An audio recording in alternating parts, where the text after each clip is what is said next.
Alan was a jobless loser who craved to play the hardest video game there was. When he chooses the hell difficulty mode on a shady game to fulfill his craving, he gets reborn as a commoner in a world of magic and swords, and finds himself in a real-life game with no tutorial and no retries. Alan is a hardcore gamer who doesn't even know what grass is. He spends all his time playing games in his room like a proper degenerate, then cusses out the games for not being difficult enough. He starts craving a game that is more difficult than him getting a girlfriend and decides to search the net for the most difficult game ever, with the most horrible balancing. However, the moment he hits the search button, his PC screen suddenly changes into an ad for a game that never ends. The ad asks Alan to join them in a fantasy world of sword and magic, and in his confidence that there is no game hard enough to satisfy him, which is what my ex also used to say, he decides to give it a try. He first gets the option to choose the difficulty level of the game, and after easy, normal, and extra difficulty,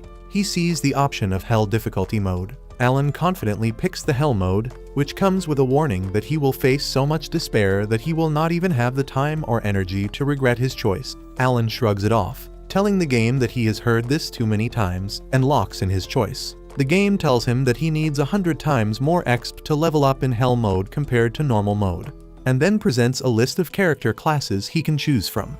The easiest difficulty rating is for the swordsman and spear user, but the difficulty for classes like hero and demon lord is extremely high. However, the greatest difficulty rating is for the summoner class, and that is exactly what Alan is after. He picks the character class and finds that this will give him the social class of a serf, which basically means commoner in the game world. He also learns that the game is still in alpha testing, which makes him wonder how can he access it.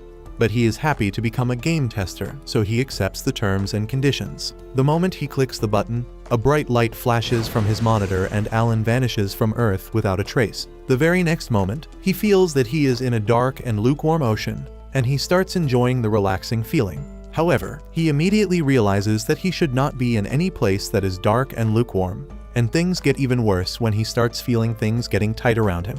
He asks someone to take him out, and that is exactly what a woman in another world is doing. She pushes hard and pops the reincarnated Alan out of her womb, and he enters the game world from the lobby. He realizes that the game was not lying when it said it would take him to a world of swords and magic.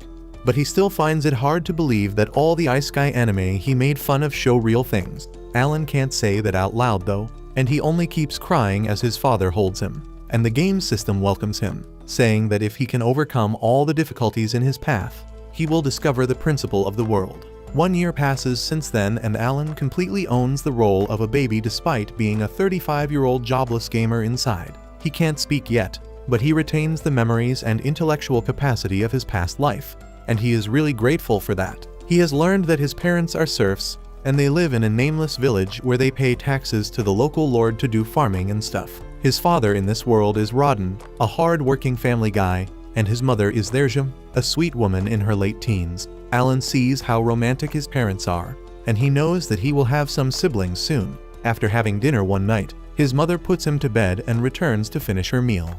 And once he is alone, Alan decides to check out his stats. He summons the status window, but nothing happens, which is not a new thing. Alan is disappointed because no matter how many times he tries, he cannot make sense of how to use his summoner class, and he can't even summon his status window yet.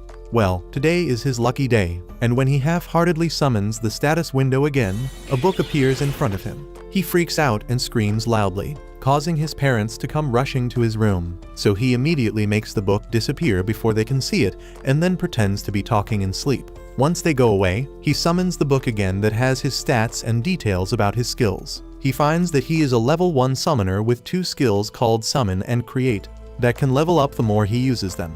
He also has some summons available to create, but right now he can only create H-ranked insects and beasts, and he feels that the difficulty level is really high for him.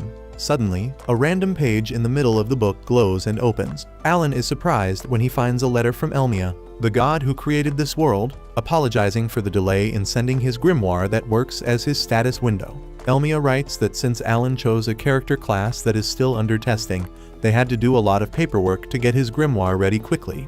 But now they hope he enjoys the game. Alan doesn't mind the delay too much, because he is more interested in exploring the game now that he finally has his grimoire. He returns to the summoning page and decides to summon some bugs. But no matter what kind of magic spell he tries to use, the bugs don't seem to appear. Alan decides to lock in because there are no tutorials in this game world, and he suddenly realizes that he might have to use the create skill before using the summon skill. He immediately proves his theory right by creating an insect card. But before he can summon it, he hears his mother approaching and pretends to be asleep. At this point, Alan is actually sleepy, and he decides to delay the summoning till tomorrow. The next day, while his parents are busy working, Alan decides to summon the bug he created last night, and small orbs of blue light fill his room before fusing together to take the form of a huge grasshopper. Alan is taken aback on seeing the huge bug, and he tries ordering it around. But it turns out to be a regular dumb bug that doesn't listen to anyone. Alan is disappointed and decides to check the bug's information in his grimoire. He finds that he can name the grasshopper, so he decides to call it Denka. He also finds that just summoning the grasshopper boosted his endurance and agility by 1 point. So he gets super excited and yells out loud. Derja comes to check up on him after hearing that, and when she sees the giant grasshopper, she freaks out and instantly crushes it under her feet. After a few days of experimenting with bugs, Alan creates and summons an H-ranked mouse that buffs his HP and agility. It also doesn't listen to regular commands, but has an ability called Scurry that it uses to run in circles when commanded. Alan has also figured out that he can hold 10 summons at once, and the stats he gets from them stack, which makes him much stronger than any baby his age. One day, as his mom is playing with him after handling all her chores, his dad comes home covered in blood. Derja is horrified to see that, but Rodden tells her that it is the blood of the great boar that he and other villagers hunted. Alan is curious to see the wild boar, so Rodden decides to take him to see it. As Alan rides his daddy's shoulders, he gets his first glimpse of the world outside his house. Rodden shows him a flock of flying monsters and says that they signal the start of the fall season. He tells Alan to become like those birds that are free to fly everywhere, and sky is the limit for them. Alan falls asleep with all that inspirational bullcrap, and once they reach their destination, Rodden wakes him up to see the great boar. The monster is much larger than Alan anticipated, and an entire team is working to carve it up. Just then, a guy named Gerda comes there and tells everyone to clap for their champion Rodden, who was their MVP in today's hunt. Rodden gets a bit shy on being praised, so he quickly moves on to introducing his son to everyone. Gerda is shocked when he sees a 1-year-old baby acting so polite, and he answers all his questions about monsters. Alan learns that the Great Boar is a C-rank monster that needs a team of 20 people to defeat, and that becomes his benchmark to become stronger. After 10 months of training with his summons, Alan finally levels up and unlocks new features of his grimoire as well as new skills. He can now create G-rank summons and also fuse them together. The number of summons he can hold at once has also doubled, and Alan acts smug because now he can double his stats quickly. The grimoire can also read his thoughts and note them down, which is another plus point. But he doesn't have much use for that. He wants to fuse some summons together, but he needs more mana for that. So he finishes dinner quickly and returns to his room. With his mana maxed out, he tries fusing 2 mice, but the grimoire tells him that he doesn't have enough mana for that. The same thing happens when he tries to create a G-rank summon, and Alan curses himself for choosing this hell mode. Time passes quickly, and Alan is 3 years old now. His maximum mana capacity has increased, allowing him to summon G-rank creatures and also fuse them. He fuses a G-rank insect with a G-rank animal, creating a G-rank bird that is smart enough to obey his commands and has the ability to perfectly mimic human speech. His G-rank insect summon is actually a frog, which shows that the author of this story failed his biology class. The frog has the ability to provoke enemies to attack it, while the G-rank mole can dig huge holes. Alan thinks that all his G-rank summons can be quite useful to defeat enemies, but his summon beasts are still a bit dumb, and he knows that he can't go into actual combat with them just yet. Suddenly, he hears a familiar voice and realizes that it is the dreaded time of the day when his friend Krina comes to play with him. She makes both of them pretend to be knights and fight a duel with wooden swords, and despite having his agility bumped up by his summon stats, Alan can't keep up with the pink-haired brat, who swings her sword like a pro. He doesn't even get the time to hold his ground, and Krina shatters his sword with her ruthless attacks. By the end of the day, Alan is lying on the ground, exhausted and defeated, and when his parents come home, Krina takes her leave. Alan also gets back up and takes some of his pregnant mom's grocery, and they head home together. During dinner, Alan suddenly asks his parents if he can help them with harvesting potatoes because Derja can't work much in her condition. His parents are shocked by this, but Alan assures them that he is strong, so he can help them a lot. Rodin and Derja tell him that he is a kid, so he should not be helping them with farm work just yet.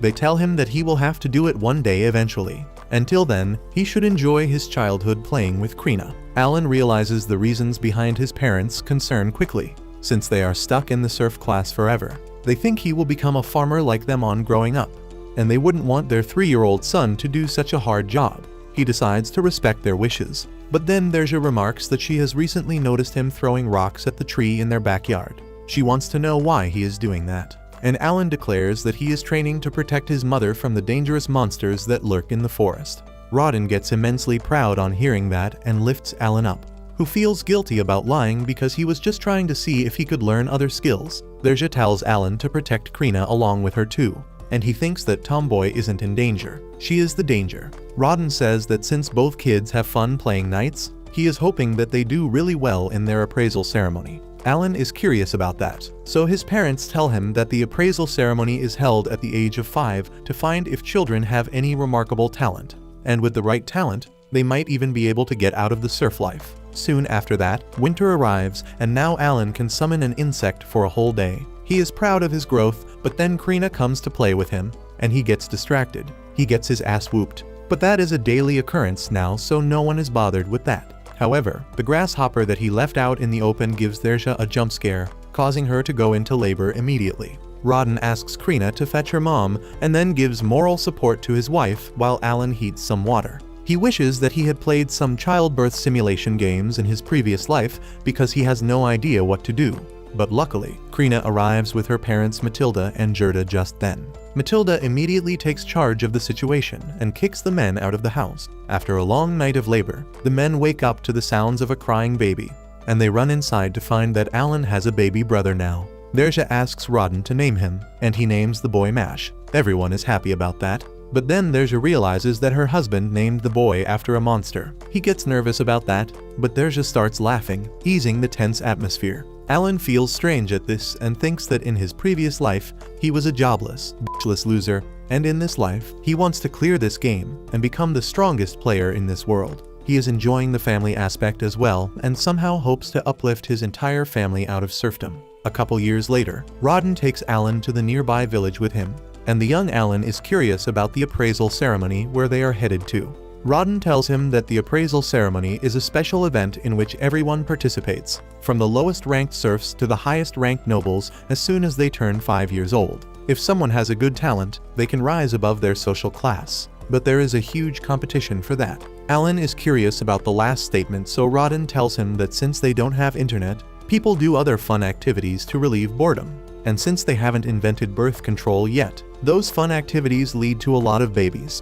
A lot of kids are turning 5 this year, including Alan and his best friend Krina, who is also heading to the village with her dad. They soon reach the huge village where commoners live, and Krina wants to awaken as a swordsman so that she can become a knight. Meanwhile, Alan's only focus is on the village that is far more prosperous than theirs. He notices that the commoners in this village are hygienic and well-groomed, and compared to them, the serfs look like a bunch of homeless junkies. He is surprised that they are letting serfs and commoners go to the appraisal ceremony together.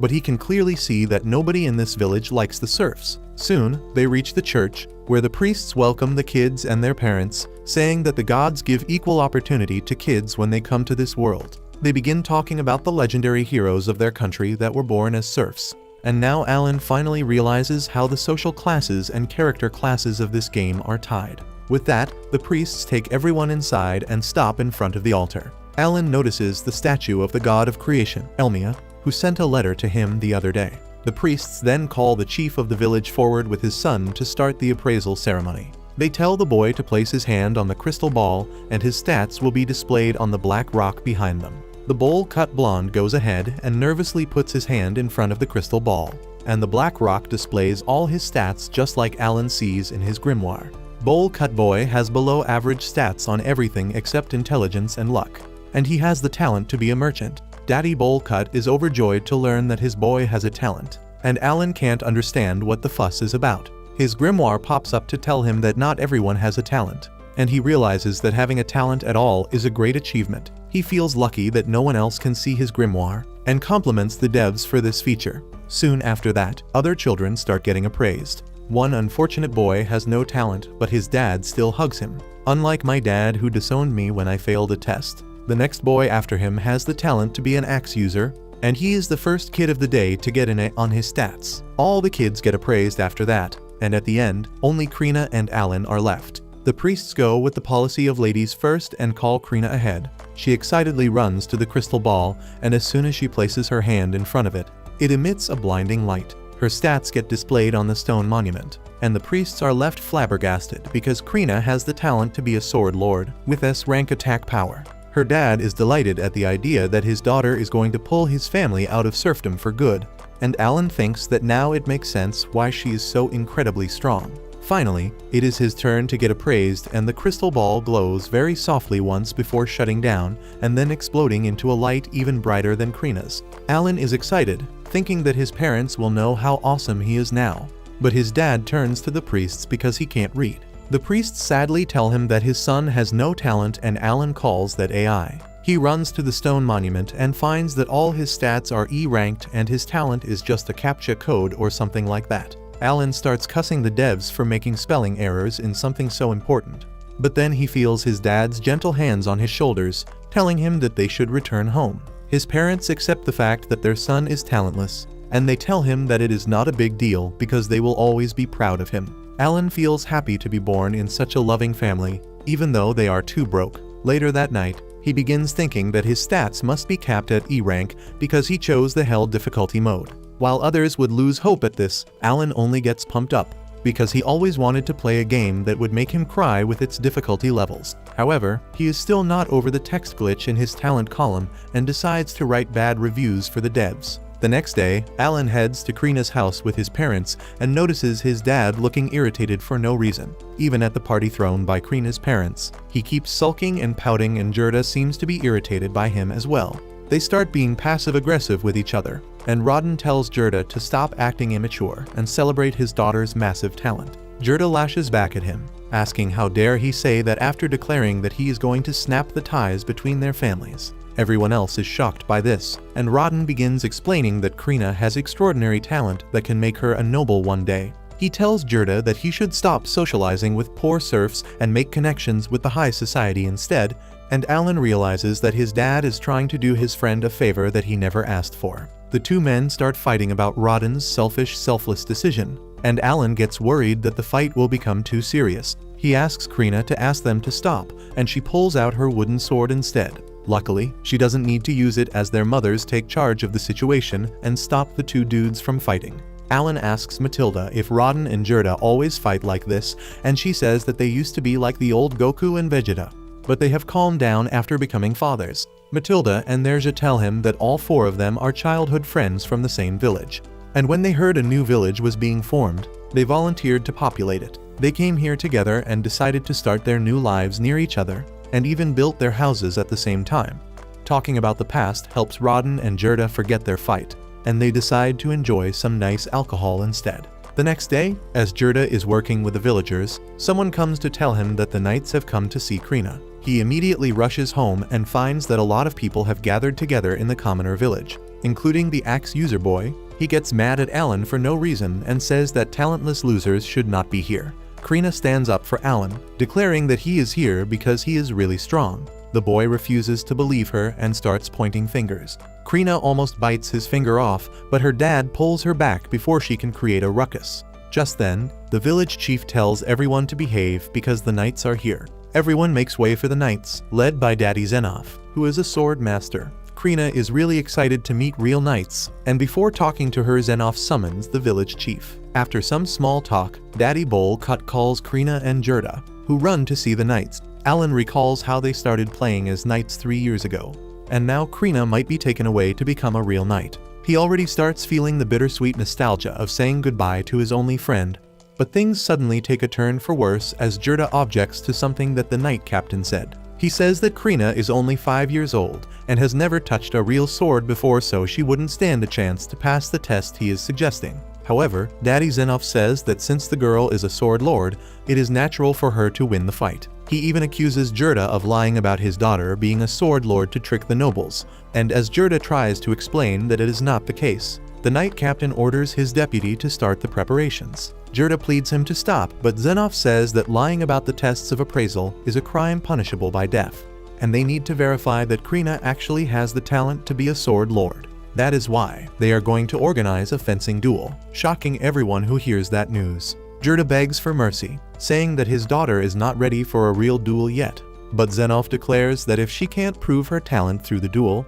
her entire family will go on a family trip to the afterlife. Alan thinks that it is really unfair and the knights have lost their minds, but just then, Krina sees a knight bringing a sword for her, and she is mesmerized. As soon as she learns that she gets to use the sword, she immediately tells her dad that she will take part in the duel. Gerda can't believe her words, but he has no choice but to let her fight. Soon, everyone gathers around to see the duel between Krina, the young sword lord, and the knight vice captain, whose talent is being a spear user. Krina eagerly lunges at the vice captain, wielding a sword that is as tall as her. She is happy to exchange blows with the vice captain, who keeps parrying her attacks with a poker face. Everyone is shocked to see Krina swinging the sword like that, but Alan thinks that it is natural for her after she trained with him each day for the past 3 years. However, he is worried that she might not have enough skill and experience to hold her ground against a real knight. Just as he says this, the vice captain Lael makes his first offensive move and pushes Krina back. She immediately charges in for a counter, which makes Lael be on his guard, and he instinctively kicks her to a wall instead of facing her sword. Gerda gets hyper on seeing his girl kicked, but the knights subdue him before he can beat the snot out of Lael. Alan and his dad also get pinned by the knights, and he thinks that even though Krina is a sword god, fighting adults is too much for her. Krina falls to the ground after the kick, but then suddenly, she gets up and a blue aura surrounds her. Lael panics, realizing that Krina just activated an extra skill, and she immediately charges at him without any thoughts behind her stone-cold eyes. She begins pushing back the knight vice captain with her ruthless attack, and Alan is impressed by her abilities now. Lael has no answer to Krina's attacks, and then, she snaps his sword in two with a powerful strike. Xenoph immediately declares that the duel is over, and Krina is disappointed that the fight was so short. She thanks Lael for fighting with her and says that he is quite strong for an old man, which hits him where it hurts the most because he is only 24. He admits defeat and the entire village starts cheering on the girl that just beat the vice captain of the knights. Gerda is relieved that Krina is safe, and he is also incredibly proud of her. Rodden and Alan share the sentiment, and then Xenoph comes forward to commend Krina's talent. Gerda doesn't want to talk to him, but then the knight captain apologizes for his rude behavior earlier and asks to talk about Krina's future. Gerda is still upset and suspicious of him, but Xenoph tells him to bring his friends along for moral support. Well, Gerda takes up the offer and everyone gathers at the dining table in the village chief's house. The axe user boy and his dad are there too, and Alan thinks that he doesn't want to get lost in the sword lord's dust. Xenoph starts talking and says that he is glad that a sword lord was born in this village, but Gerda is still mad at him. However, he forgets all his rage when Xenoph tells the chief that their village will now be called Krina Village in the honor of the young sword lord. The knight captain then continues his monologue, saying that 3 years ago, a baron's son was found to be a sword lord. He was hired to serve the king but seemed weak, so they reappraised him and found that his talent was that of a normal swordsman. They also found that a lot of nobles had lied about their talents, which led to the policy of testing high-stakes talents thoroughly. He once again apologizes to Gerda for putting his daughter through a trial, and now Gerda understands the reasons behind it, so he decides to let it go. Xenoph asks him to continue raising Krina as he has done till now, and when she is 12, she can join the academy and become a knight serving directly under the king. The axe user Dagora asks Xenoph if he can also become a knight if he joins the academy, and his dad immediately begins explaining how his son is an axe user and he wants to become a knight too. Xenoph affirms and says that soon, a tutor will be dispatched to this village, and tells the boy to work hard to join the academy. Alan just observes everyone while stealing fruits from the table, when Krina says that they will go to the academy together. Dagora immediately says that dumb and talentless kids won't go to academy, so Krina starts fighting with him again. Xenoph is curious about the boy now, so Gerda introduces him and Rodden to him. The old knight immediately gets up to pay his respects to Rodden, the boar slayer, but Rodden is surprised that a knight captain knows his name. Zenoff explains that the Baron of this region loves the boar meat they supply him in winters. And he has also heard stories about Rodden, who is the MVP of their hunts. He praises him on the behalf of the Baron, and Alan realizes that his dad is really cool. They walk home after that, and Rodden tells Alan that even ordinary serfs like him can be recognized if they work hard. He tells Alan to be proud and work hard because he has his genes. Alan happily pulls out the fruits he smuggled to show his dad. And turns out he really has his genes because Rodden also stole a couple of them. Soon after that, Alan begins screaming like his sausage got stuck in his zipper, which is not possible because zippers have not been invented in his world yet. Instead, the reason for his excited screams is that he has finally leveled up after years of working hard. All his existing skills have leveled up, and on top of that, he has received a new skill called Enhance. Alan wonders if he can use the new skill to make his summons even stronger, and on that note, he notices that he can now create and summon F-rank creatures. He already expected that much, and wonders what new kind of creatures he can create by fusing the already existing ones. He steps into Delulu Land and begins wishing to summon a dragon at his pitiful level, and then begins checking out other improvements. He finds that his grimoire can now hold up to 30 creature cards, which gives him a 50% increase in his stats that he can get by summoning the creatures, although he realizes that he is progressing quite slowly because it has been 2 years since the last level up. He doesn't think too much of the crater he has left in the tree by throwing rocks at it daily. On the other hand, his mother is pregnant yet again, and Alan helps around with the chores around the house now. His parents begin wondering if it will be another boy or a girl this time, and Nercia hopes that it is a girl because then she gets to name her. Just then, Alan finds that his mana is full again, and he opens his grimoire to find another letter from the god of creation Elmia. He speaks the god's name out loud, and that earns him a sharp rebuke from his dad, who tells him not to take the god's name in vain. Alan doesn't want to hear his full lecture, so he distracts everyone by saying that the old scar on Rodden's arm has vanished. Rodden tells him that it is because he passed the trial of the gods during the boar hunt earlier. Alan is curious about that, and Rodden tells him that the trial of gods is a special event that sometimes happens when they hunt. They feel a sudden burst of energy and their wounds are completely healed. Alan realizes that what his dad just described is the process of leveling up, and the NPCs of this world call it the trial of gods. He thinks that his dad must be at a pretty high level because he is a veteran boar hunter, and compared to him, he is still stuck at level 1. Even though his summon skill has leveled up twice, Alan knows that he needs to hunt monsters to level up. But the problem is that unless it is for hunting, serfs can't leave their villages without permission. So he decides to soft launch his idea and says that it would be so nice to go hunting. Rodden, however, instantly shuts him down, saying that hunting is a dangerous activity, and kids should be nowhere near the forests. Well, Alan is disappointed by that, but later that night, he decides to check what is in the letter the devs sent him. As he expected, the devs have fixed the text glitch where his summoner class was not displayed at the Black Monument in the appraisal ceremony. Not only that, the devs have officially sent a divine oracle to the Pope so that he can be aware of the new job class, and now it will be shown properly in the future. On top of that, they have also addressed the issue about all of Alan's skills being stuck at E because the normal calculation method uses the growth rate to calculate one's potential. The devs have sent him a special potential display page that doesn't depend on the growth speed, and Alan checks it to find that he has pretty high stats on all fronts, except for attack and endurance. He has S rank on mana and intelligence, which makes sense for a summoner, but because he has chosen Hell mode, reaching his potential would be next to impossible. However, Alan is never afraid to grind, and he immediately decides to try his enchant skill on a grasshopper monster. He finds that the skill boosts the stats of his summoned creature, but has no effect on his stats. He then summons the boosted grasshopper that glows golden for a second, but just after that, his mom comes there and squishes it under her feet. The next day, Rodden leaves for a hunt and Alan finishes the household chores before getting on with his experimentation. He tries all combinations of existing creatures to create new ones, but he only succeeds when he fuses bugs with birds. The result is a grass-type creature somehow, and this logic is even stupider than Goku and Luffy combined. Anyway, Alan is eager to see what buffs the grass-type summon will give him, and he is super happy when he finds that it boosts his mana capacity, allowing him to perform even more summons and fusions. Alan is excited because this can help him grow much faster, and he immediately summons the creature, which is an apple with sticks for arms and legs. Alan realizes that the living apple is not built for combat either and checks that its special ability is called Aroma. He commands the apple to use the ability, and it suddenly sinks into the ground before creating a tall sapling that smells really sweet. Alan thinks that it is a pretty shitty ability to have, but his mom seems to love the aroma, so he decides to leave the sapling there. Later,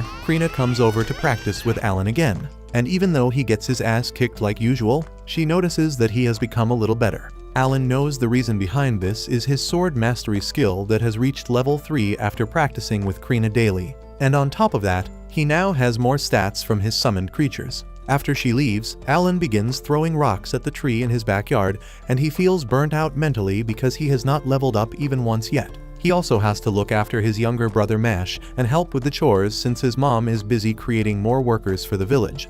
And he doesn't think that his stone throwing training is worth it. He has also created a small patch full of apple tree saplings, because its sweet scent reduces the mana recovery time by 6 hours. Later at night, Alan and Thersia eagerly wait for Rodden to return home, and they get worried because he was not supposed to return early tonight. Suddenly, they hear a commotion outside the house and find the villagers carrying an injured Rodden on a wooden board. Alan and Thersia run outside to help the villagers bring Rodden into the house, who is terribly injured with a huge wound on his stomach. Gerda says that Rodden took a boar fang straight to the gut, and if they didn't have a rare medicinal herb, he would have died before reaching home. Thersia asks how did he have the medicinal herb, and Gerda says that the Knight Captain gave him some cold coins the other day as an apology for how he behaved with Krina, and he used them to buy the herbs. Other villagers suddenly join the conversation, saying that it is the fault of the commoners that Rodden got injured, and they are ready to settle the matter in their own way. Just then, Mash comes there on hearing a commotion and begins crying, so Alan takes him back inside to sleep.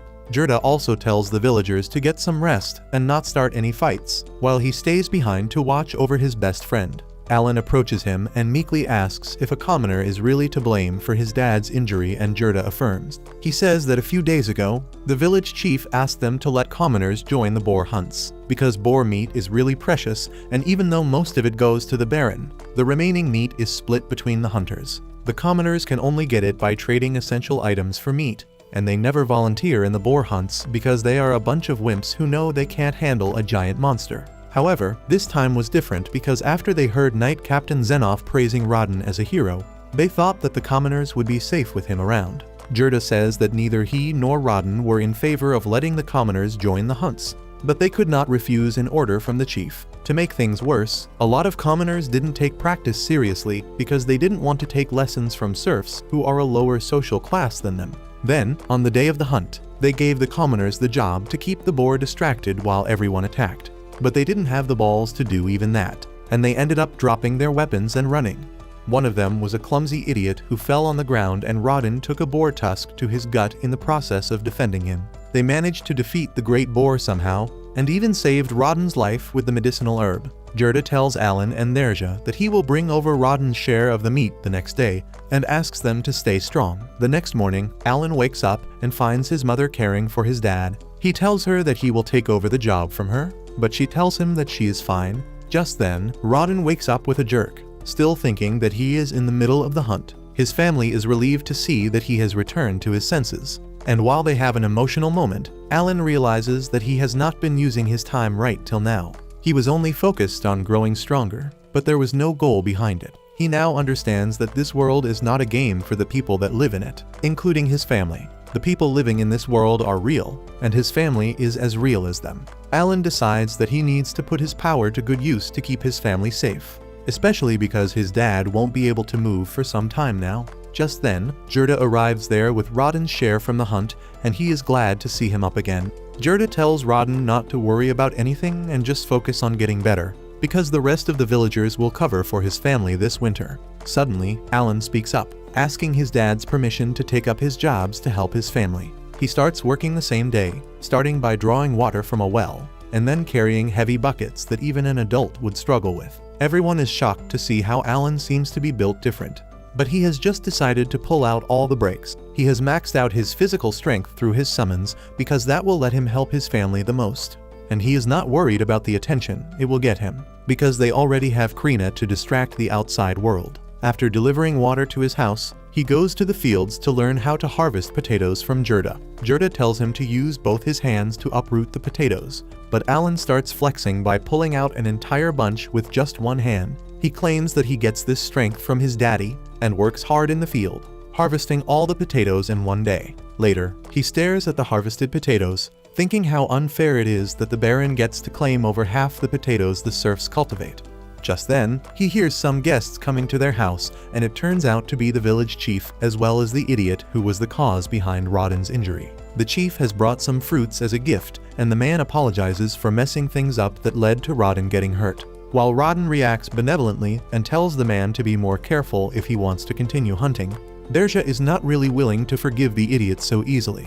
She lectures him that everyone has a family to return to, no matter what their social class, and he should not treat anyone's life so carelessly. The rest of the serfs come there just then to check up on Rodden, and Derja lets go of her anger on seeing their weird antics. The next day, Alan goes off alone to a field of wild grass and creates a wide area for his genius plan to help his family get through the winters. He summons the frogs in his inventory and protects his face using his hands as all the frogs jump on him before landing on the ground. Next, Alan sets up some noob-level traps and tells the frogs to use their provoke skill, hoping that it will attract some wild birds that he can trap and take home. However, when nothing comes even after a bit of waiting, he decides to call it quits. Just then, he sees a bird coming towards them and gets ready to catch it.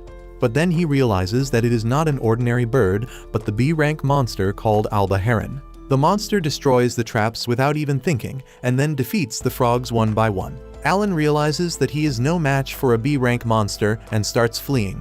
But then his status window pops up in front of him, and he thinks that after boosting his physical stats to the limit, he should be able to take down this monster. So he decides to fight back and immediately throws a stone at the monster's head, before charging ahead and hitting it with his sword. The monster hits him back, but then Alan summons a pack of dogs that bite the monster and keep it engaged. However, that doesn't last long either, as the bird monster quickly defeats all of them and Alan goes back to fight with his sword. The monster hits him again and he takes more damage this time because he has lost a bunch of buffs after his summons were defeated. He feels too weak to even stand up, and then the monster bird attacks him again. Alan somehow blocks its attack with his sword, but he feels that this might be game over for him. Alan wonders how can he survive the monster's attack when he suddenly has an idea that he has not actually tested out before. He summons the latest bug-type summons he had created and lets them loose on the bird monster. The caterpillar monsters begin to suck energy from the Albahiron, and it stops its attack, making Alan realize that he was right about their ability being useful for combat. He gets out from under the bird monster and decides to weaken it by constantly attacking it, and that way, he can avoid being killed after losing all his buffs. He summons another pack of doggos to attack the bird alongside the bugs, and they completely overwhelm it. Alan uses this chance to land a fatal blow on its head, and for a moment, the world becomes black and white for him. The very next moment, the monster drops dead and Alan's grimoire appears in front of him, telling him that he has defeated the Albahiron and obtained 100 experience points. Alan lets out a loud scream to declare his victory, and he feels like he is on the top of the world after defeating his first monster. Soon, he reaches home, dragging his precious hunt with him, and his family and friends are dumbfounded on seeing him with a D-rank monster. Derja asks him how did he even manage to take it down, and Alan makes the understatement of the month by saying that he saw the monster land on the ground near him, and then he took it by surprise and finished it. Krina is really impressed by Alan's amazing feat, but Mash is terrified of the dead monster. Rodden notices a cut on MC's face and asks if he is hurt anywhere else, and he replies that he is fine and even the wound on his face is starting to heal. Gerda examines the monster corpse and notices the bite marks on it left by the dogs. He asks Alan if he bit the monster as well, and to make sure his story stays consistent, he says that he was fighting on pure instinct, so he doesn't remember how it happened. Gerda doesn't know if he should laugh at the image in his head or be terrified of Alan's wildness, so he decides to process the monster instead. As he turns around to talk about the details with Rodden, Alan notices a big bump on Gerda's head, and he is pretty sure that he either got it from his wife or while practicing sword fighting with Krina. As he is giggling to himself, Gerda asks him for help, and they hang the Albahiron upside down to let its blood drain out. Gerda tells Alan that an Albahiron weighs about 60 kgs, and 40 kilograms of that is only blood and bones, so they don't get much meat out of it. But its feathers sell for a decent amount. Alan is grateful that Gerda is teaching him all this, but then his excitement vanishes when he realizes that they have to pay 60% of it to the Lord. Alan feels that is unfair, and Gerda tells him that good nobles ignore small E-ranked monsters like the horned rabbits, but they won't let the serfs keep a D-rank monster to themselves. Suddenly, Gerda cuts through the monster to extract its magic stone, and says that it also falls under the tax system, but it is useless to villagers like them anyway. Gerda gets an idea, and he says that if Rodden had not been injured because of the commoner's fault, Alan wouldn't have come across the Albahiron, and they can use that to guilt-trip the village chief and get a bigger cut from him. Alan realizes that his dad's best friend is not just a muscle brain, and he has ideas of his own about the matter. Soon after that, Gerda and Alan go to the chieftain, who is really happy to see the Albahiron corpse, and Gerda tells him that they are willing to turn over the feathers as tax and keep the rest of the monster corpse for themselves. The chief doesn't like that idea and says that the Lord has asked for even more meat this year, so his hands are tied too.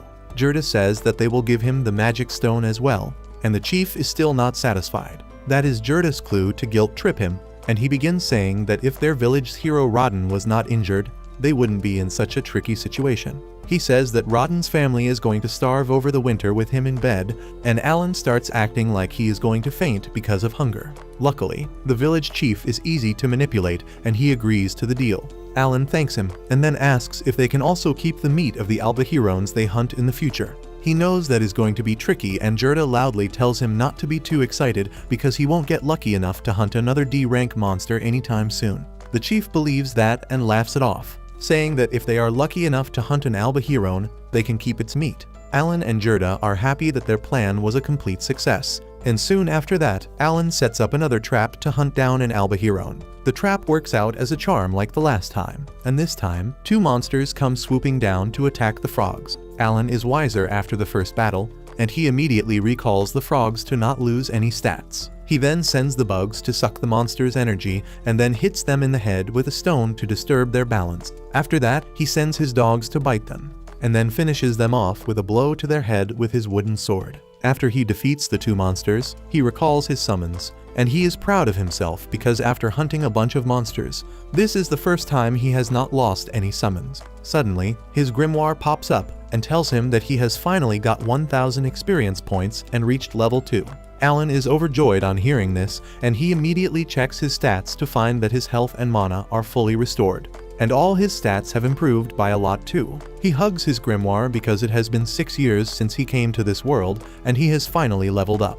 He decides to let his family in on his little secret too, and takes the Albahirons home. Rodden is shocked to see that Alan defeated 2 of them this time, but he doesn't say anything. Immediately after that, Alan goes to his sword training with Krina, and he is a lot faster now. He can dodge her attacks consistently, but he is busy thinking about how he has enough meat to last the winters, and all he needs now is firewood. He thinks that if he hunts 20 more Albahirons, he can reach level 3, but that seems impossible to do this winter. He gets so distracted by his thoughts that Krina sneaks behind him and lands a hit on his head, keeping her winning streak alive. Later that night, Alan talks to his parents, telling them to tighten their seatbelts because his story might take them on an emotional roller coaster. He says that when he was 1 year old, he had an oracle from God Elmia, who told him that he would grant him power and wisdom. He tells his parents this is why he is stronger and smarter than the average people, but the God of creation also gave him a great handicap, saying that he would face challenges that 100 people could not overcome together, and he had to use his strength and wisdom to overcome them. Derja is shocked to hear this and starts asking God how could he give her child such a harsh ordeal. Rodden, on the other hand, remarks that Alan must have passed a trial today because the wound on his face has healed. Alan realizes it only then, and Rodden tells him that he knows what it is like to overcome the trials of God. Suddenly, Derja asks why did Alan not have any talent at the appraisal ceremony then, and he explains that he got another oracle from Elmia about that. Rodden scolds him and tells him to take the god's name with proper respect, and Alan apologizes before continuing. He says that his job class was too new to be displayed in the appraisal ceremony, and his stats were low because the normal method depends on his growth rate, which is slowed down because of his handicap. His parents are curious about his talent now, but Alan can't tell them about being a summoner since people might start fearing that he can control dangerous monsters. He says that he doesn't know what his talent is, and he also hides the fact that he has reincarnated her from another world. Dercia suddenly hugs Alan, asking why did he not tell them earlier, because she thought he was a psycho when he threw rocks at the tree each day. But he was just practicing to overcome the trials of gods. Rawdon asks him what he wants to do next, and Alan tells him that he plans to face the trials head-on. Rawdon thinks that is a good idea, and tells him to be brave and face the challenges God Elmia has prepared for him, and if he is stuck somewhere, he can always ask them for help. He also tells Alan to keep it a secret because things might get tricky if he is accused of lying about an oracle. However, Rawdon wants to tell Gerda and boast about his son got an oracle from the creator god himself. And that certainly beats Krina being a sword lord. Soon after that, Alan has hunted a buttload of Albahiron, and he takes them to the market along with Gerda, who plans to teach him everything about doing business. Gerda tells him that their boar hunt was successful too, because without commoners, they had no problems. Alan asks him about the difference between serfs and commoners, and Gerda tells him that their social status is different, and the commoners don't pay the 60% tax like serfs. Instead, they pay 3 gold coins per adult and 1 gold coin per child as their annual tax. Alan is intrigued and moves on to his main question about how serfs can become commoners. Gerda replies that they have to pay a tribute of 10 gold coins per person in their family, or the Lord can personally reward them with a promotion. Alan realizes that since his mom is constantly popping out kids, he needs to earn 50 gold coins quickly or it will become 60 the next year. Soon, they go to a trading company and get salt in exchange of the dried monster meat. After that, Gerda takes Alan to different kinds of stores and he learns the exchange rate for different items. The next time, Alan goes to the market alone and begins doing research about how much the items would cost if he bought them with money. After a little bit of research, he finds that 1 packet of Albahiron jerky sells for 1 silver coin, and if he wants to earn 50 gold coins, he needs to hunt 500 of them. He decides not to think about the grinding he will have to do for that, and goes to a medical store and asks for mana recovery potions. The shopkeeper replies that they don't keep such fancy stuff in their cheap stores, and Alan decides to look at other medicinal herbs and draw their sketches in his grimoire instead. He then asks the shopkeeper if he has Mueller's flowers, and 1 coin man gets defensive on hearing that name because the last time he sold them was to Gerda, who stormed into his store and begged him to sell it to him. The shopkeeper says that Gerda was really persistent despite having only half the money to buy it, and he promised to pay the rest later. He literally got on his knees and begged that he needed the flowers to save his friend, and the shopkeeper had to give in. He is still frustrated about that even though Gerda paid him later, and Alan suddenly gives him a pack of meat as his thanks because the Mueller's flowers saved Rawdon's life. After that, Alan goes to a blacksmith shop and stares at the weapons that cost 50 silver coins each, so he decides not to dream of them for now. Suddenly, the axe user Dogora comes there and asks Alan what the hell is he doing at his father's shop. Alan doesn't want to bother with the rude brat, so he tells him that he was just looking and walks off. However, Dogora punches him for no reason and tells him to become his minion just like Pal, the chief's son. Alan decides to fight back to keep Dogora in check from the beginning. He puts his luggage on ground and points his wooden sword at Dogora, asking him to get whatever weapon he wants so that they can fight fair and square. Dogora runs to get his baseball bat while Alan and Pal greet each other, and as soon as he returns he starts swinging his wooden bat. Alan easily dodges and blocks his attacks, and he can tell that Dogora has the attack power of an axe user, but he is nothing special compared to Krina. Alan rushes towards him and disarms him with a swift strike and Dogora falls on the ground after being defeated. Alan uses this chance to aura farm like a slick samurai and tells him that he will be back to trade at his shop someday. Soon after that, Rawdon starts feeling better and gets ready to work again. A few months pass, and Dogora becomes a regular visitor to Krina's house that has become a training ground for all the kids. Pal is there too and Mash practices with Krina, who is taking it super easy on him. Alan realizes that his brother might have the skills to become a spear user, and while he is distracted, Dogora decides to land a hit on him. However, his movements are still too crude and Alan only dodges him to make him fall on the ground. One night after that, as Alan is watching his baby sister fall asleep, Rawdon and Gerda come home and they look really worn out. Dercia asks them what happened and they tell her that the Baron has ordered them to hunt 15 wild boars this year instead of 10, and that is why they have let commoners join them again. Dercia asks who the hell thought that is a good idea after Rawdon got injured, but they can't refuse it because it is an order from the Baron. What is worse, they have to hunt 20 boars the next year, and if they can't do that, the Lord is ready to bring in more serfs from other places. which is bad news for the village because serfs who can't hunt will have their land taken away from them. Rawdon says their only option is to go on hunts more often because they can't trust the commoners, even though this method is also risky. Suddenly, Alan says that even if they go on hunts more frequently and meet the quota, it will keep on increasing until they have to bring serfs from other places or let the commoners join. He says that letting the commoners join them is a good idea, and even though Gerda tells him to be silent when adults are talking, Rawdon asks him what he is suggesting. Alan says that he was blessed with wisdom by the gods, which basically means his experience from playing countless games. He is confident that he can turn even the most useless noobs into strong players and asks Rawdon and Gerda to leave the commoners to him. The next day, Alan goes to the village gate where all other serfs are gathered dressed like ostriches. They are eager to have Rawdon back on the team, as well as about his son joining them.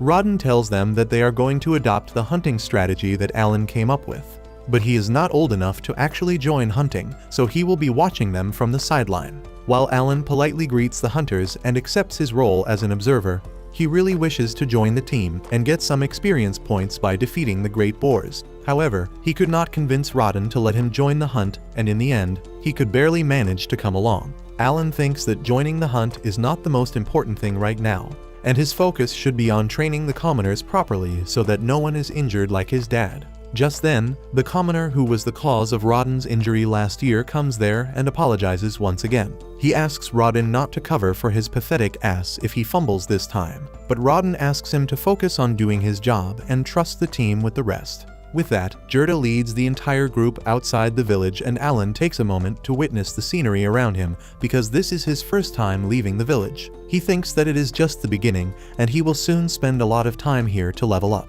Alan quickly notices the White Dragon Mountain in the distance, which is the home of the great boars that come down from the mountain once the weather starts to get cold. He has also heard stories that a legendary white dragon lives on the summit of the mountain, but he doesn't know how true that is. However, as he was busy doing this entire internal monologue, the hunting group has left far ahead and they ask Alan if he is chickening out now. He immediately runs to catch up with them, and soon, the entire group reaches their destination.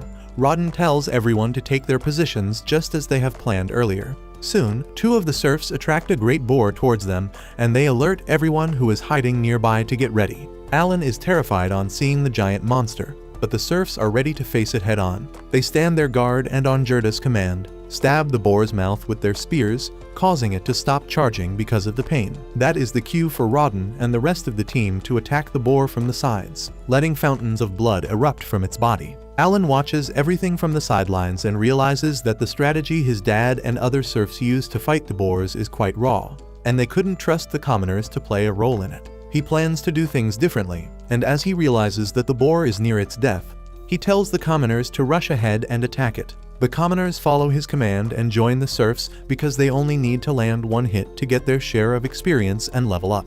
The serfs are still not confident about letting the wimps hold spears, but luckily, nothing goes wrong and the commoners stab the boar once before it falls. The commoners feel power flowing through their body and realize that they leveled up for the first time in their lives. The serfs also celebrate that there were no accidents, and they managed to hunt the first boar of the season successfully.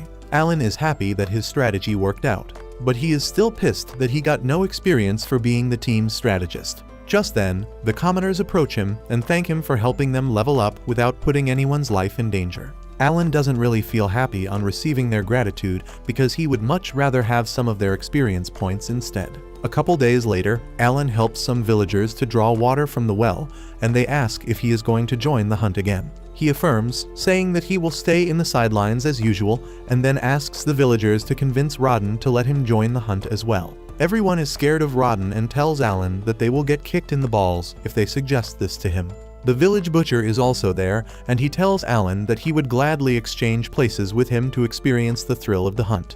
But since his wife is pregnant, he doesn't want to take any risk for her sake. Hearing that gives Alan an idea, and he asks the butcher to do him a favor. He takes him to his backyard where he has hung a bunch of albahirone to drain their blood. The butcher is dumbfounded on seeing so many of them at once, and Alan asks him if he can butcher them for him. He offers to pay him with 2 packets of meat for each albahirone he can process, and the butcher finds that deal too good to pass. Alan leaves the job to him because he plans to sell the albahirone meat to earn real money and buy commoner status for his family. He thinks that getting a butcher from the town to help him would be too costly, and if he takes help from a serf, he will have to make fewer trips to the town as well. The next day, the villagers go hunting again, and this time, there are more commoners with them. The new commoners are not sure if they can pull off Alan's strategy, but their seniors assure them that it is completely safe and they can easily level up using that. Alan also thinks that it is a good idea to let the commoners grow in number slowly so that they can soon have enough members to form 2 teams to hunt more boars.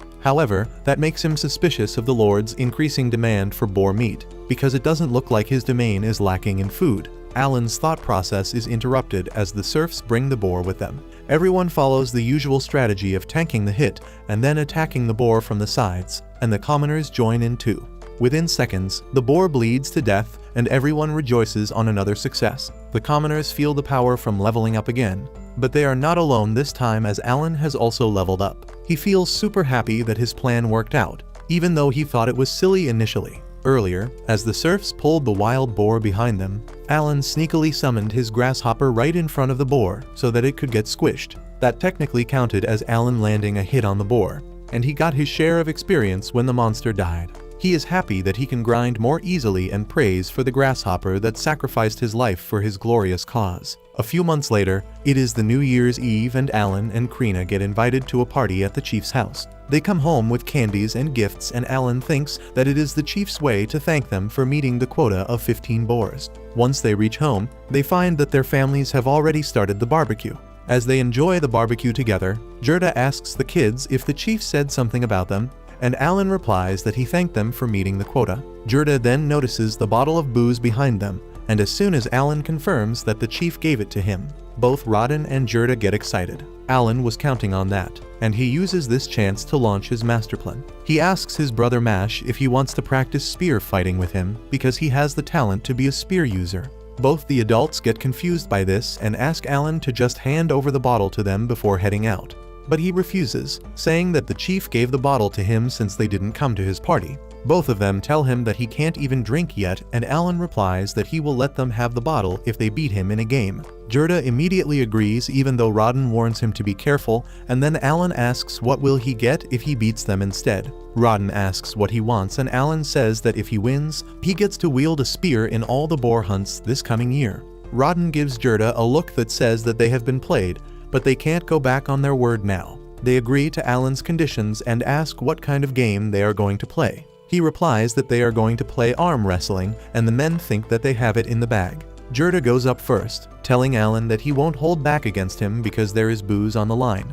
But he doesn't know that Alan has stocked up his summon cards to buff his physical strength. As soon as the contest starts, Gerda starts dominating, but then Alan uses his real strength and pushes him back. Gerda can't resist his strength despite putting full effort and Alan slams his fist on the table. After doing his uncle dirty in front of his girl, Alan challenges his dad for the next match.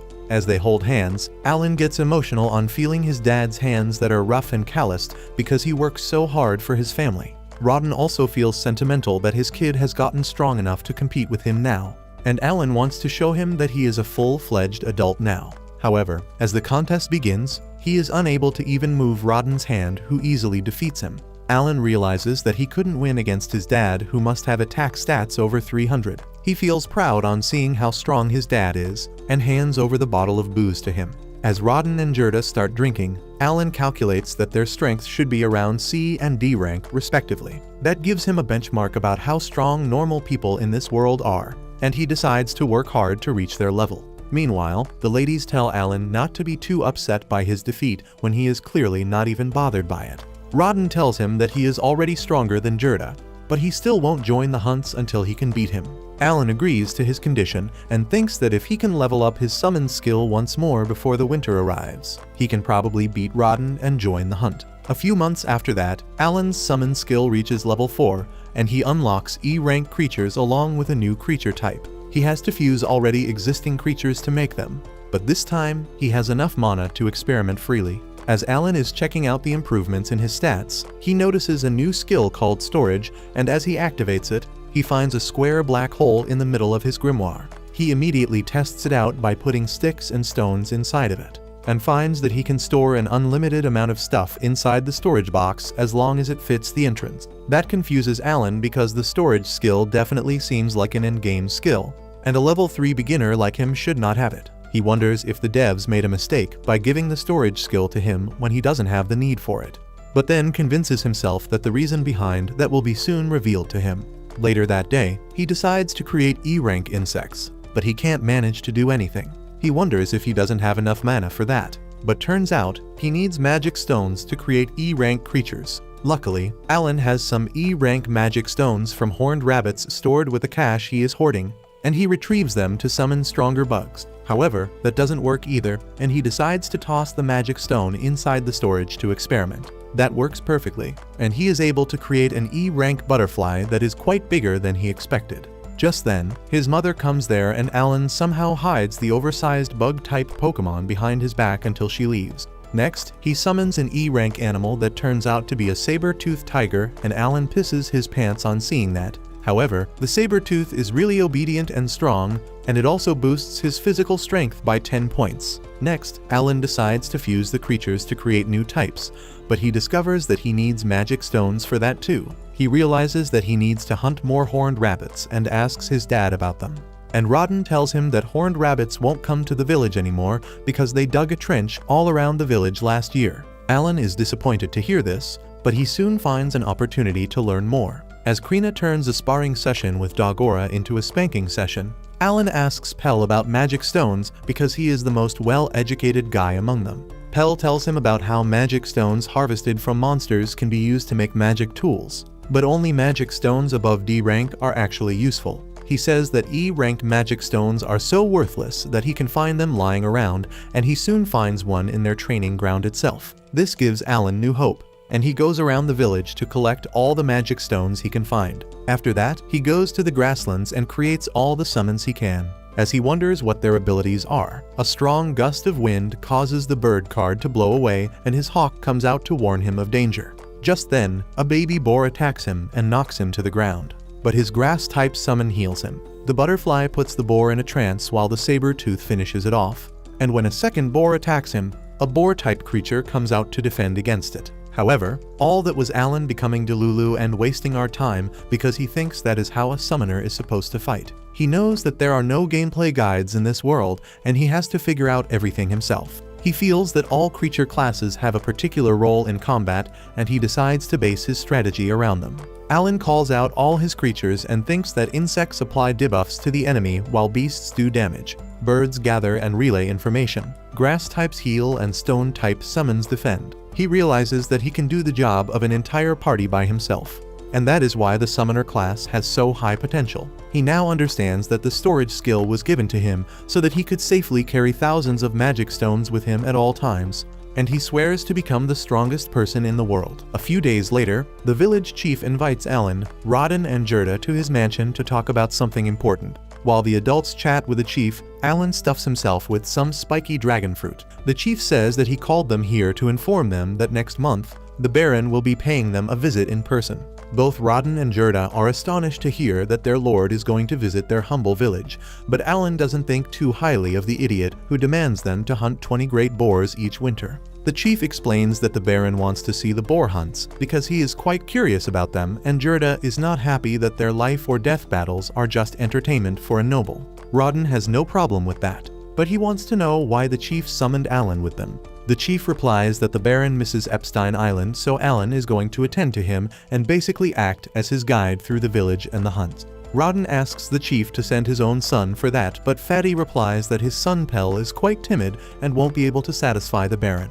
The chief says that Alan will have to keep the Baron entertained throughout his stay in the village, and Alan doesn't think that he wants to do it. However, on second thought, he realizes that he can use this chance to impress the Baron with his wit and skills, and that can help him become a commoner faster than hunting albahirons and giant boars. Even though it is a far-fetched chance, Alan agrees to the chief's request of guiding the Baron. Soon after that, Baron Granville arrives at the village along with the Night Order led by Captain Zenoff. The village chief welcomes the Baron, who has brought his daughter Cecily along with him.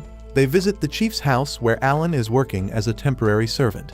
Granville praises the chief's hard work in maintaining a successful village. He says that in the past 15 years, there hasn't been a more successful village than their Krina village. The village chief humbly accepts the praise, and then Granvelle apologizes for asking for more boar meat each year. He says that he knew he was placing extra burden on the villagers for that, but he could not disobey an order from the king himself. He suddenly grows furious and says that this is all the fault of Viscount Carnal, who deliberately brought the boar hunts to the king's attention while they were meeting him just so that he could put them in a tough spot. His butler tells him to chill out a bit because his anger is scaring the village chief. And just then, food is brought to the table to ease everyone's mind. As Granvelle and his daughter take a bite from it, they are delighted by its delicious taste and immediately ask the chief what kind of meat is it. He hesitates to give them an answer, and Alan jumps in at this point, explaining that it is a dish made from albahirone meat, and the bird on his plate was hunted just yesterday to give him the freshest taste. He explains more silly details about the dish, and the Baron is impressed by his confidence and clarity. He asks the chief if this is his son, and he replies that the boy is Rodden's son. Zenoff remembers seeing him the last time he was in the village as well, and Alan greets him, saying that he will be their guide for the hunting trip the next day. Granvelle is impressed once again by Alan's manners and asks if his father is a knight. The chief replies that Alan's dad is a serf, and that irritates Granvelle's spoiled daughter, Cecil, who asks the chief how dare he let a serf in the dining hall with them. Her dad immediately scolds her, reminding her that serfs are members of their territory too, and she can't treat them like they are less than humans. Cecil immediately apologizes to her dad before giving a stink eye to Alan, who doesn't really take her seriously. After that, Zenoff tells Alan that they are looking forward to learning the details of the hunt tomorrow. He says that the goal of hunting 20 boars in one winter is too much, and if the villagers can't handle it, the knights will take over. Cecil agrees with him and says that it would be so cool to see the knights hunting the boars instead of some stupid villagers. The Baron also thinks that is a good idea and says that once the knights learn the basics, they can take over the job. Suddenly, Alan speaks up to save the dignity of his village and says that the knights won't be needed because the villagers can easily hunt 20 boars on their own. He decides to bet the village's aura and tells everyone that their performance tomorrow will clear all doubts. The next day, the entire entourage heads to the woods to observe the boar hunt, and Alan leads them to a watchtower built specifically to let them experience the hunt without being in danger. Cecil still doesn't talk to him without sneering at him, but once everyone has reached the observation spot, Alan begins guiding them step by step through the hunt. Soon, Rodden and the serfs arrive there, dressed in armor made from boar hide. Alan thanks the Baron for granting them permission to use the leftover boar hide to make armors on behalf of everyone. After that, the decoy unit rushes to find and lure the boar behind them, and Alan tells everyone to be patient because this process takes a lot of time.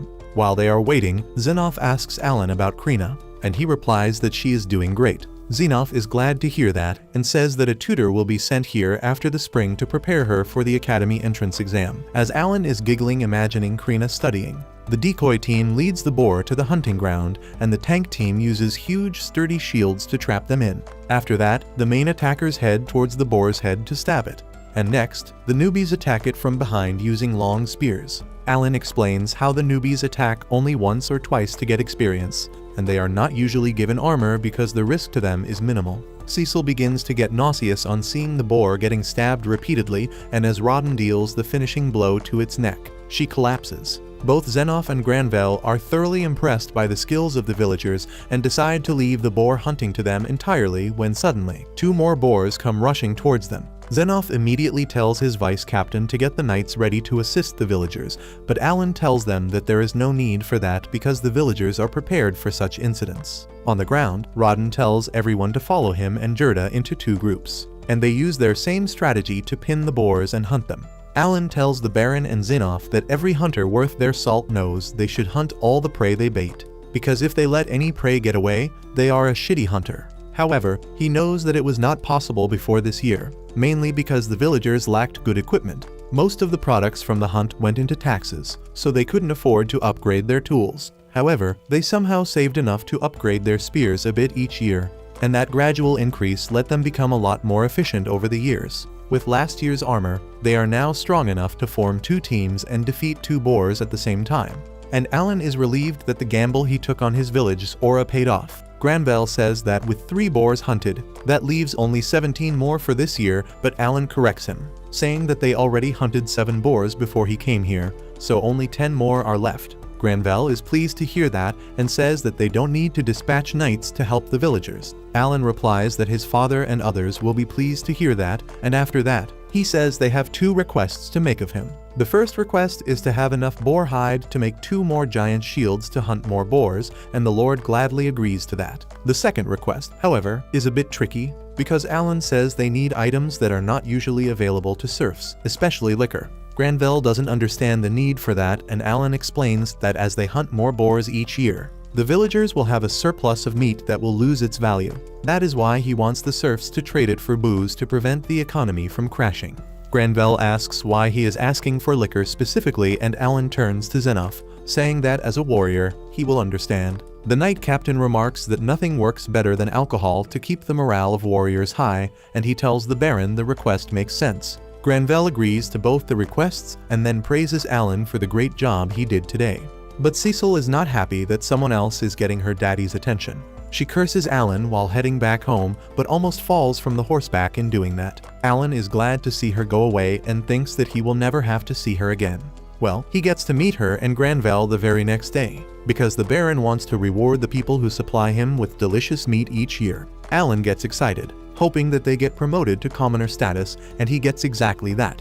Granvelle declares that Rodden, Gerda, and their families will now be promoted to commoner status. Everyone bows down to thank the Baron, and Alan can barely contain his excitement. He thinks that now he can go outside the village borders and hunt bigger and more powerful monsters. Granvelle then declares that any serf who has taken part in the hunts for 10 years or longer will also be promoted to a commoner, and asks Rodden and Gerda to prepare a list. On that note, he remembers that the king wanted to promote the Krina village as an example for all villages throughout the kingdom, and he was curious about how the boar hunt started. Rodden gets a bit sour-faced on hearing that Gerda says that the story is a bit personal to his best friend, so he will tell it in his place. He says that 13 years ago, when the work to build this village first began, about 100 serfs came from other villages to populate it. After months of hard work, they managed to clear a sizable area and grow crops on it. But one winter, a great boar attacked them, eating most of their saved food. The serfs were devastated, and then Rodden stepped up, suggesting that they hunt the boar for meat. The serfs followed him into battle without proper weapons or knowledge, but with just their farming equipment, they managed to take down a boar. Granvelle says that they should be proud of themselves on this, and asks why does it bother Rodden so much. Gerda explains that they lost one of their friends in the hunt, who was not lucky enough to level up and have his injuries healed. Gerda says that he has tried to convince Rodden again and again to not blame himself for it, but he doesn't stop doing it. Alan now understands why his dad rushed to save the stupid commoner last year. Granvelle also apologizes for bringing up this topic, but then tells Rodden that the village would not have reached this point if he had not initiated the first boar hunt. He decides to reward him for that and asks him what he wants. Alan urges his dad to ask for some quality booze, but instead, Rodden requests the Baron to let his son work at his estate. He says that Alan is wise and brave,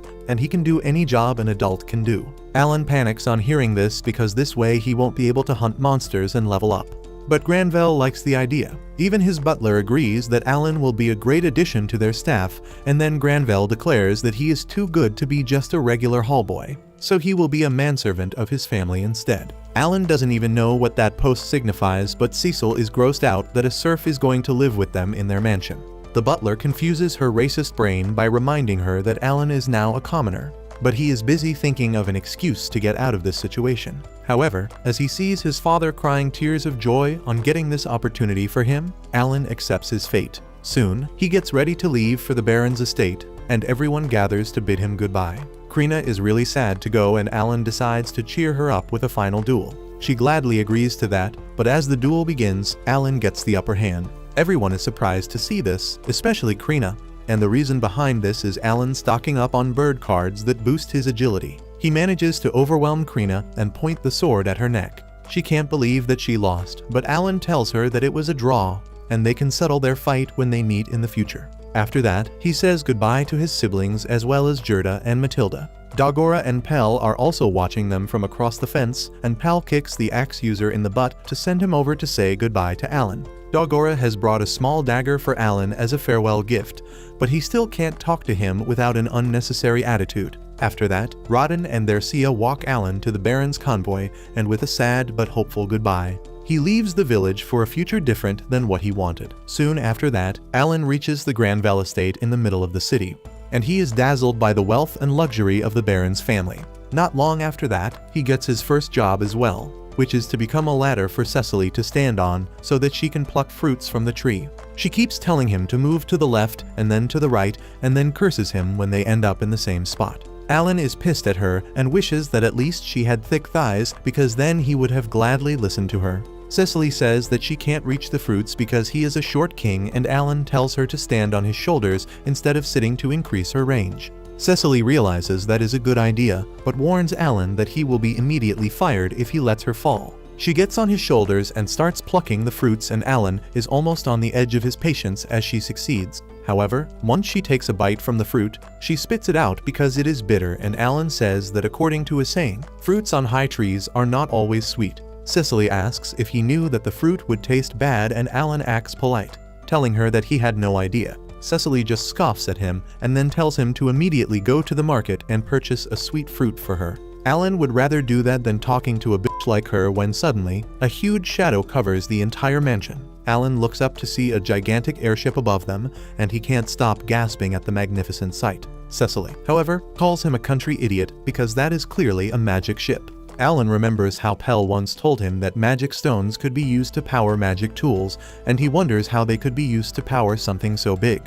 He can't stop staring at it with an idiotic grin on his face, and Cecily tells him to go to the market when he is done. The next morning, Alan wakes up in a shed covered with spider webs because it is his new bedroom. He feels refreshed after getting a good night's sleep, and then feels even better because his E-ranked grass-type summons smell really nice and reduces his mana recharge cooldown. Alan is in mood to conquer his chores for the day, but first, he goes to have breakfast in the dining hall for all servants. There, he greets the head servant Rick, who asks if he is getting along well with Cecily. Alan thinks about how that purple-haired brat is always bossing him around, and Rick starts pitying him. He tells Alan that the life of a manservant is not easy, and if he had been an ordinary hallboy, Cecily would have bothered him less. Alan asks Rick what exactly is the difference between a hallboy and a manservant because no one has given him a clear answer before. Rick tells him that butlers, head chefs, and other important posts are called high-ranking servants, and the lower-ranking servants include coachman, cook, gardener, manservant, and housemaids. All the high and low-ranking servants are considered part of the family, but hallboys are occasional helpers and they don't count as family members. Alan takes notes of the lecture, and he asks Rick if servants are really considered part of the noble's family. Rick affirms, and Alan finally understands why his dad was so emotional when he became a manservant. Alan sees Baron Granville with even more respect now, and he vows to work hard to earn his trust. Later, he helps set the breakfast table for the Baron and his family, and he is surprised to see that they are eating the same plain soup and bread that the servants were eating. Alan wonders if the Baron is broke or if he simply likes to save money. The Baron's wife compliments Alan, saying that he has quickly learned the basics of being a servant, and he replies that it is thanks to the teachings of his seniors. This impresses the lady even more, and she says that Alan is quite intelligent and well-mannered for a serf. Granville adds that Alan doesn't have a talent either, which makes Cecily curious. She takes this chance to boast that she is a wizard, and Alan is impressed because that was a 2-star talent in the game menu. She proudly declares that her elder brother Mihai is a swordsman, but her other brother Thomas seems hurt because of this conversation. The Baron scolds Cecily, reminding her that she should not boast about talents. Suddenly, Thomas starts crying, saying that he is the only one without talents, and the Baron tells him to cheer up because he is going to go to the Nobles' College in the capital. Tommen cries that he doesn't want that, and instead, he wants to go to the Academy City like his brother Mihai. The Baron tells him that it is not possible because only those with talents go to the Academy City, and the rest go to Nobles' College. He begins talking about how he was also born without a talent, so he went to the college where he met his wife and started a family with her. Both of them tell Thomas not to lose hope, and Cecily takes out her frustration on Alan by giving him the stink eye. Later that day, Alan has half-day off, and he decides to hit the streets to learn more about the city. He sees a bunch of adventurers heading into the guild building and immediately follows them, asking the receptionist if he can become an adventurer too. She asks how old is he, and on learning that he is only 8 years old yet, she tells him to come back 4 years later because he needs to be at least 12 to become an adventurer. He refuses to give up and starts collecting information around the guild building. He goes to the notice board where bounties on various monsters are mentioned. He finds that weaker monsters like horned rabbits only fetch 1 copper coin, but stronger monsters like goblins and orcs can earn him silver coins as well. Just then, a rugged adventurer calls him from behind and tells him that this is not a place for kids. Alan politely tells him that he is just leaving, and then suddenly asks him why there is no spawning place mentioned in the monster posters. The adventurer goes along with the flow and replies that they are common monsters that can be found anywhere, so a spawn place is not needed. He suddenly realizes that he is teaching a brat without a fee and once again tells Alan to go home. Alan realizes that Mr. Crop Top is actually a pushover, and he asks him where can he find monsters of each difficulty rating.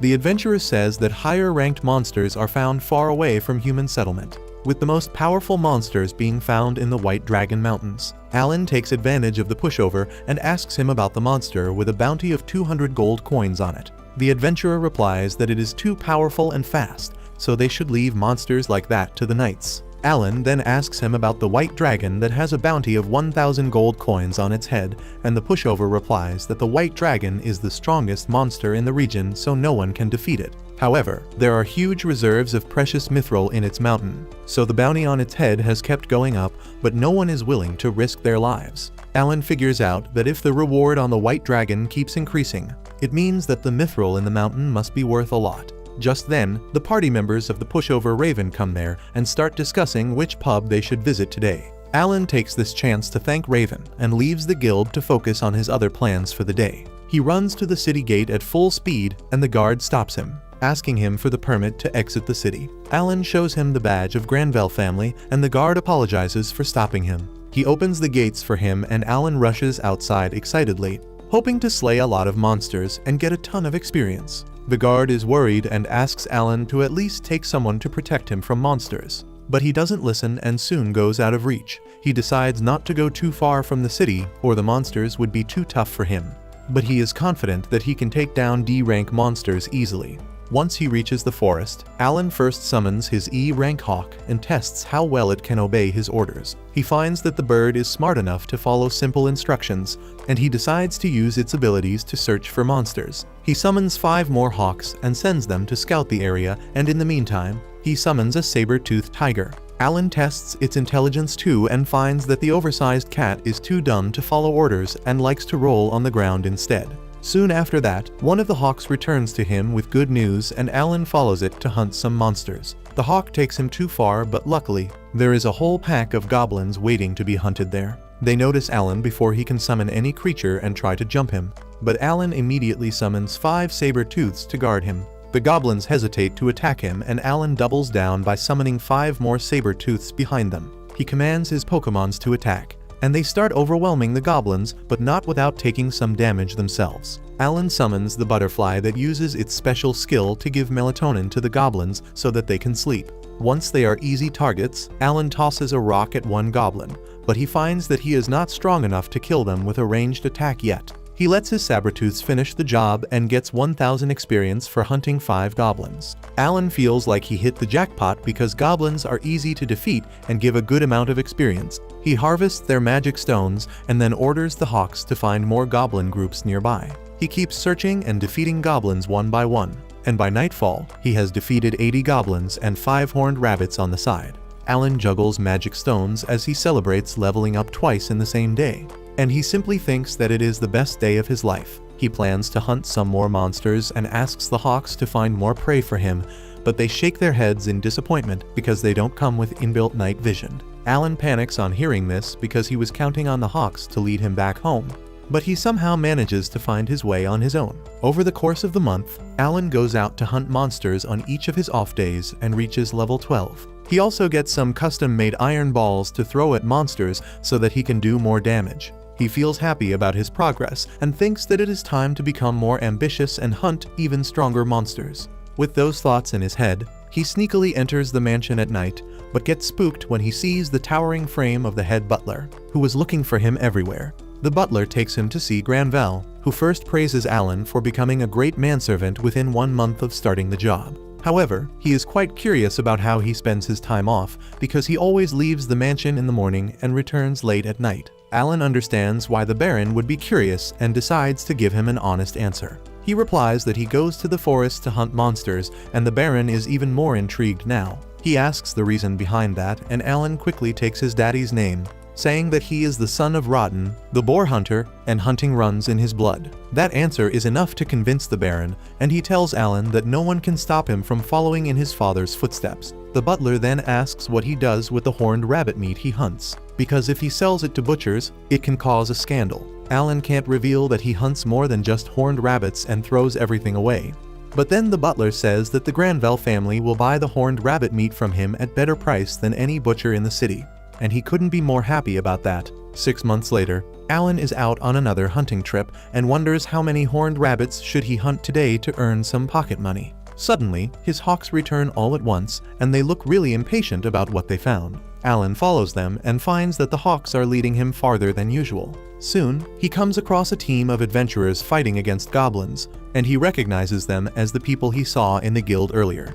Raven is severely injured, and the two girls don't want to leave him, but they can't fight the goblins on their own either. Alan jumps to help them and throws his iron balls at the goblins, but he can only injure them and not finish them off. He can't even use his summons in front of other people, but luckily, he is strong enough not to need them to fight goblins thanks to the buffs from his summons. He takes out his dagger and defeats 3 goblins in the time it takes the eye patch chick to defeat one. She immediately heads over to Raven, who is in terrible condition, and the priestess doesn't have enough mana to heal him. Alan comes in clutch again and says that he has a medicinal herb that can help. He summons a special leaf that he created using the skills of his plant summon, and that miraculously heals Raven's wound without leaving a scar. Alan uses another leaf to treat the eye patch girl's wound, and the entire party is really grateful that he used such high-level healing items on them. Alan decides to get back to hunting, but Raven stops him, asking him how they can repay this debt. Alan doesn't want to waste time, so he asks them to keep his abilities a secret. And since everyone insists on doing more, he asks them to collect 100 E rank magic stones for him.